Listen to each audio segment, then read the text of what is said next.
Welcome to exam विवेचना। तो जो ये हमारी पीजीटी हिंदी 2022 का लेक्चर 3 होने वाला है, ठीक है ना। ये वीडियो छोटा रहने वाला है पर रहेगा अत्यधिक महत्वपूर्ण। तो आप शुरू से लेकर इस वीडियो को अंत तक देखते रहिएगा। तो चलिए करते हैं वीडियो को स्टार्ट। स्थापना है उपमान को तथा उपमेय को विधान मानना नवीन सिद्धांत है। क्या है? उपमान को तथा उपमेय को विधान मानना नवीन सिद्धांत है। तर्क होगा इसका, यह स्थापना आचार्य रामचंद्र शुक्ल की है, अर्थात यह नवीन सिद्धांत है। तो आपसे प्रश्न बन सकता है कि जो उपमान को तथा उपमेय को विधान मानना नवीन सिद्धांत है या नहीं। तो दोस्तों ये होगा नया सिद्धांत, ठीक है ना। और इसे किसने नया सिद्धांत माना है? तो आचार्य रामचंद्र शुक्ल थे, उनके द्वारा इसे नया सिद्धांत माना गया है। तो ये भी महत्वपूर्ण होगा आपकी परीक्षा के लिए, ठीक है। तो चलिए देखते हैं आगे। कुछ टिप्पणियां मैं करना चाहता हूँ। जो उपमान को कहते हैं अप्रस्तुत। कई बार सीधा सीधा प्रश्न बनता है कि उपमान का अर्थ क्या होता है। उपमान का अर्थ होता है अप्रस्तुत और उपमेय का अर्थ होता है प्रस्तुत, ठीक है। ये इसके कुछ वर्ड के मीनिंग थे। अगला महत्वपूर्ण पॉइंट है यहाँ पर, अस्तित्ववादी दर्शन विज्ञान का विरोध करता है। और इसका तर्क है वह उसका अंध समर्थन नहीं करता। अस्तित्ववाद उन समस्त विचारों के विरुद्ध है जो व्यक्ति को अमनुष्य और अस्तित्वविहीन बनाते हैं। यह मनुष्य को स्वतंत्र मानता है। यह मनुष्य को ना तो वस्तु और ना ही मशीन मानता है। इसकी दृष्टि में मनुष्य क्रियात्मक शक्ति है। किरकेगार्ड, सार्त्र आदि अस्तित्ववादी हैं। तो देखिए कितने महत्वपूर्ण तथ्य यहाँ पर दिए गए हैं। पहला तथ्य तो यह है कि जो अस्तित्ववादी दर्शन है यह विज्ञान का विरोध करता है। बिल्कुल सही है ये वाला। उसके पश्चात है जो अस्तित्ववाद है, यह जो अस्तित्ववाद है ना, ये विज्ञान का अंध समर्थन नहीं करता है। अस्तित्ववाद उन समस्त विचारों के विरुद्ध है जो व्यक्ति को अमनुष्य, क्या है, जो अस्तित्ववाद है ना, ये समस्त विचारों के विरुद्ध हैं जो व्यक्ति को अमनुष्य और अस्तित्वविहीन बनाते हैं। जो अस्तित्ववाद था ये अस्तित्व पर ज़्यादा बल देता था, और जो भी चीज़ ऐसी थी जो मनुष्य को अमनुष्य घोषित करती है, इसके विरुद्ध ये अपने विचार प्रस्तुत करता था, ठीक है।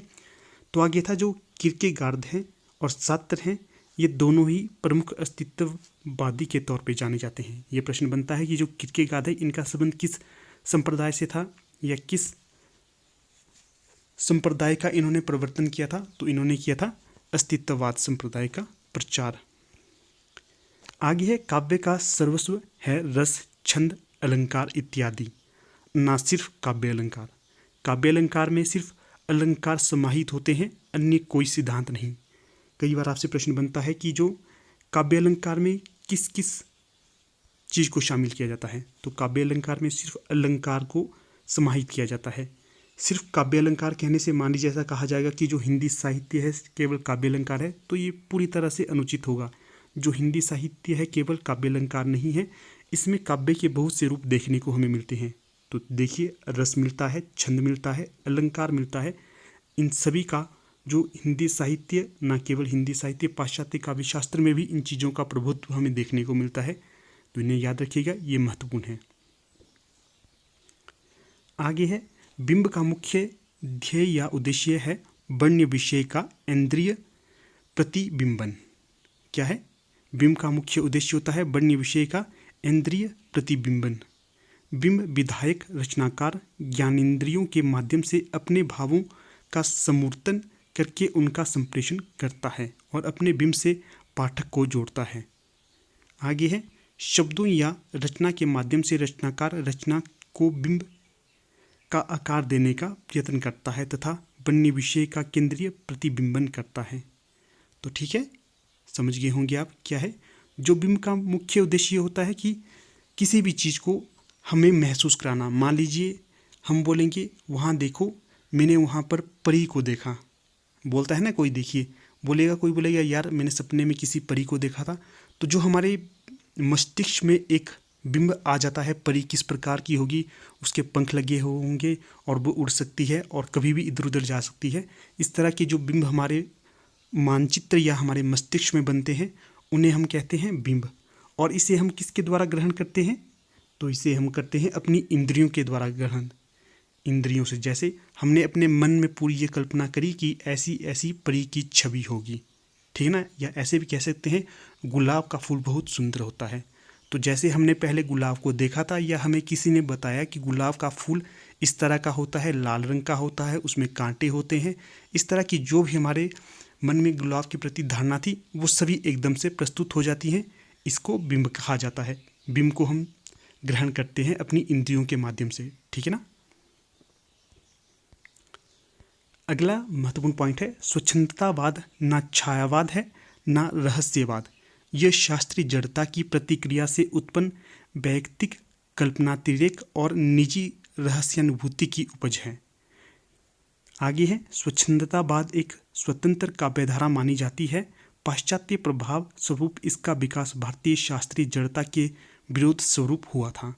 रामचंद्र शुक्ल श्रीधर पाठक को स्वच्छंदतावाद का जनक मानते हैं। तो ये जो प्रश्न है ना जाने कितनी ही बार परीक्षा में पूछा जाता है कि जो हिंदी का प्रथम स्वच्छंदतावादी कवि किसे माना जाता है, श्रीधर पाठक को।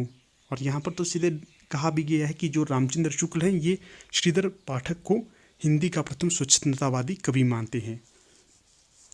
तो चलिए इसी के साथ कुछ और टॉपिक बता देता हूँ। अगर आपने कई पुस्तकें पढ़ी होंगी वहाँ पर कहते हैं कि जो स्वच्छंदतावाद है इसका दूसरा रूप है छायावाद, या जो स्वच्छंदतावाद है इसका दूसरा रूप हमें रहस्यवाद भी बताया जाता है।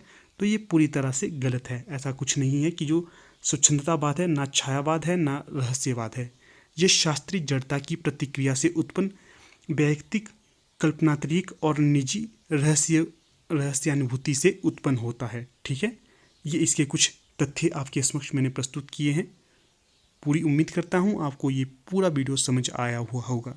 अगर ना आए तो अवश्य बताइए, मैं आपको फिर से समझाने की कोशिश करूँगा। तो ठीक है दोस्तों, यहाँ पर वीडियो को मैं समाप्त कर देता हूँ। अगर आप लोगों को ये वीडियो अच्छा लगा तो इसे लाइक शेयर और चैनल को सब्सक्राइब अवश्य कीजिएगा।